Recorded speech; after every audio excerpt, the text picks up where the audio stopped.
Hi అండి. Welcome back to Kavya Nookala channel. అందరు ఎలా ఉన్నారు? సంక్రాంతి బాగా జరుపుకున్నారా? ఈరోజు మీ ముందుకు తపాల్ చెక్క అంటే అందరూ ఇప్పుడు సర్వపిండి అని అంటున్నారు. మా సైడు మా అమ్మమ్మ వాళ్ళు ఏమంటారంటే తపాల్ చెక్క గిన్నెప్ప అని అంటారు. ఇందులోకి ఏమేమి యూస్ చేస్తారో ఒకసారి ఇప్పుడు మనం చూద్దాము. ఫస్ట్ బియ్యపిండి తీసుకోవాలి, తర్వాత పల్లీలు, వేయించుకున్న పల్లీలు, అండ్ నెక్స్ట్ ఉల్లిపాయలు, ఉప్పు, కారం, నెక్స్ట్ కొత్తిమీర, మెంతి కూర ఇవన్నీ వేసుకోవచ్చు. మేము మాత్రం ఇందులో బియ్యపిండి తీసుకున్నాము. బియ్యపిండి తీసుకొని మంచిగా అందులో జీలకర్ర, వేయించిన పల్లీలు, జీలకర్ర ఎప్పుడైనా అట్లా నలిచి వేస్తే చాలా టేస్టీగా ఉంటుంది. ఆ జీలకర్ర అండ్ నెక్స్ట్ ఉల్లికాడలు ఇవన్నీ వేసుకోవచ్చు. మేము మాత్రం ఇందులో మెంతి కూర, కొత్తిమీర, ఇందులో కొంచెం ఆయిల్ కానీ వేసుకున్నాను. కారం మాత్రం మీకు తగినంత వేసుకోండి. మేము కొంచెం ఎక్కువగానే తింటాం కాబట్టి మేము కొంచెం మరింత వేసుకున్నాము. అండ్ ఉల్లిపాయలు మాకు చాలా ఇష్టం. అందులో పంటి కింద తాకుతూ ఉంటే చాలా బాగుంటుంది. అందుకే మేము ఎక్కువ క్వాంటిటీలో తీసుకున్నాము. సాల్ట్ కానీ మీకు సరిపడా తీసుకోండి. మేము ఇది 1 కేజీ పిండికి ఇవన్నీ మేము తీసుకున్నాము. బట్ చాలా బాగుంటుంది. మా సైడ్ అయితే అందరు గిన్నెప్ప అని అంటారు, లేకపోతే తపాల్ చెక్క అని అంటారు. మంచిగా అలా కలుపుకోవాలి. వీడియోలో చూపించినట్టుగా మంచిగా కలుపుకుంటూ అసలు మెయిన్ ఇంగ్రీడియంట్ మర్చిపోయాము, అదేనండి కరివేపాకు. అది తర్వాత గుర్తుకు వచ్చి మళ్ళీ కరివేపాకు తీసుకొచ్చి వేసాము. ఇలా వాటర్ కొన్ని కొన్ని పోసుకుంటూ మంచిగా కలుపుకోవాలి. ఒక చపాతీ పిండిలాగా కలుపుకోవాలి. ఎంత మెత్తగా కలుపుకుంటే అంత మెత్తగా అంటే అంత బాగుంటుంది. ఇందులో మేము కొత్తిమీర అండ్ మెంతికూర మంచిగా వేస్తున్నాము. ఎందుకంటే అవి హెల్దీ అండ్ టేస్ట్ కానీ చాలా బాగుంటుంది. అందుకే చాలా వేసుకుంటున్నాము మేము.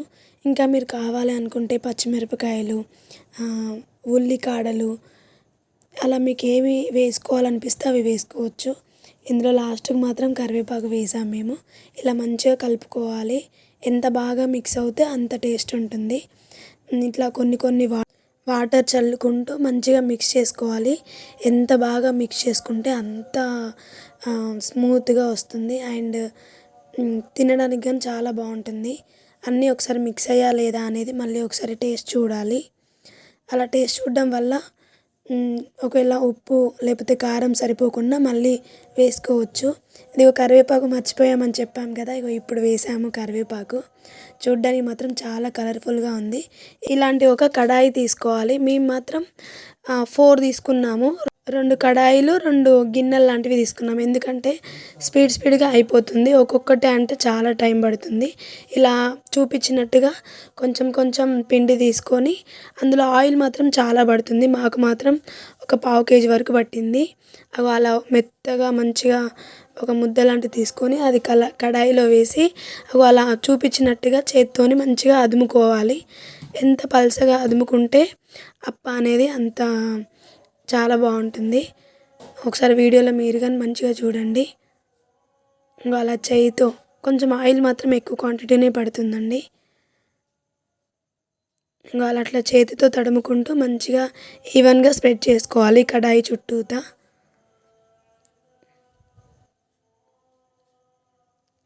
ఒకవేళ మీకు చేతికి అంటుకున్నట్లయితే కొంచెం ఆయిల్ అనేది చేతికి రాసుకుంటే అప్పుడు ఎలాంటి ప్రాబ్లం అనేది ఉండదు. అలా మంచిగా ఈవెన్గా స్ప్రెడ్ చేసుకొని స్టవ్ మీద మనము పెట్టేసుకోవాలి. బట్ టేస్ట్ మాత్రం చాలా బాగుంటుంది. తెలంగాణలో స్పెషల్ అన్నట్టు. ఒకవేళ మీకు టైం ఉంటే చేసుకోండి. అందులో ఇంగ్రీడియంట్స్ మాత్రం మీకు నచ్చినవి తీసుకోవచ్చు.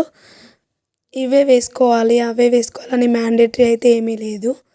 అలా కొంచెం కొంచెం ఆయిల్ తీసుకుంటూ అలా ఈవెన్గా స్ప్రెడ్ చేసిన తర్వాత పైన కొంచెం ఆయిల్ వేయాలి. ఇప్పుడు స్టవ్ మీద పెట్టేసుకోవాలి. మీడియం ఫ్లేమ్లో పెట్టాలి. దానిపైన ఒక క్యాప్ కానీ పెట్టేసుకోవాలి. అలా మనము చూసుకుంటూ చుట్టూతా కాల్చుకోవాలి. అంటే ఒక సైడు కాలిన తర్వాత ఇంకొక సైడు అట్లా కడాయిని మనం తిప్పుకుంటూ ఈవెన్గా అంతటా మంచిగా కుక్ అయ్యేంత వరకు దాన్ని మంచిగా కాల్చుకోవాలి. హీట్ మాత్రం మీడియం ఫ్లేమ్లో పెట్టుకోవాలి. ఎక్కువగా పెడితే మాత్రం మనకి తొందరగా మాడిపోతుంది. ఒకసారి చూసారా ఈవెన్గా ఎలా కుక్ అయిందో? చాలా బాగుంటుంది టేస్ట్ వైజ్ మాత్రం. ఇది స్నాక్స్ లాగా టీ టైంలో కానీ చాలా బాగుంటుంది. ఒకవేళ మీకు నచ్చితే లైక్ చేయండి, కామెంట్ చేయండి. Thank you.